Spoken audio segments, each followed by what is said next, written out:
My name is Dominick Petrillo, and I am a aspiring sports journalist, but I'm also completely blind and just received a kidney transplant 2 weeks ago.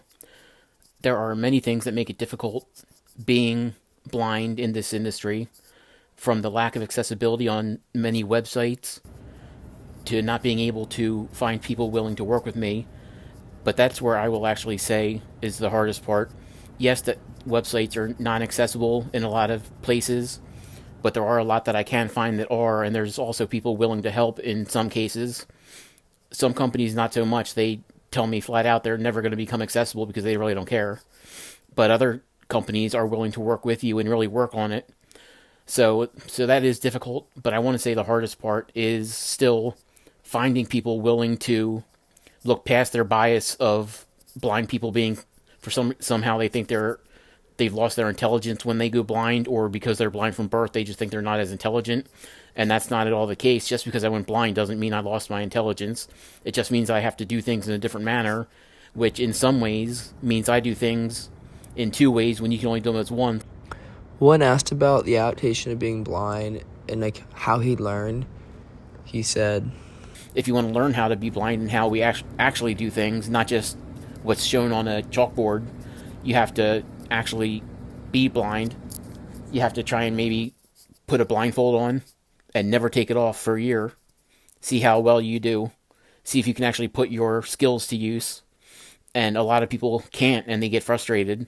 Well, we can't get frustrated. the transition from going from sighted to blind is very hard. And when asked about it, he said, As for the transition of going from being able to be sighted to being blind, I think it never stops. I wake up every day and I learn something new.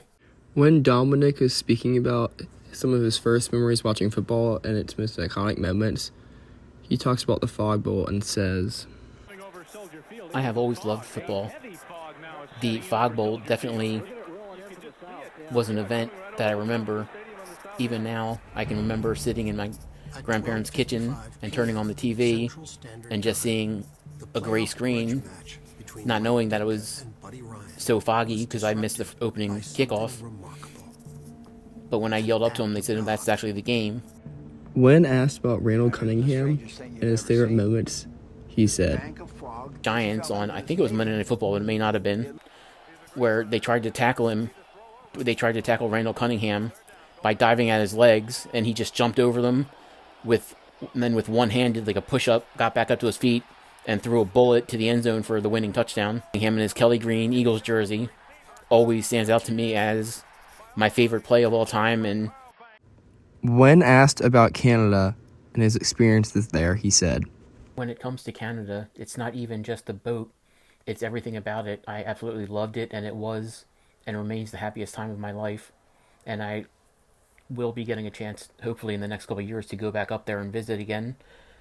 But being on the boat, yes, I definitely have a lot of vivid memories, and that is one good thing about going blind instead of being blind from birth, is I have those memories that a lot of times are more vivid because I'm remembering back to when I could see on the boat. So I definitely have a lot of vivid and visual memories of that time, and I would absolutely love to go back up there and relive it. I know it's never going to be as good as you remember, but it will still be the most amazing thing that I would ever be able to do in my life.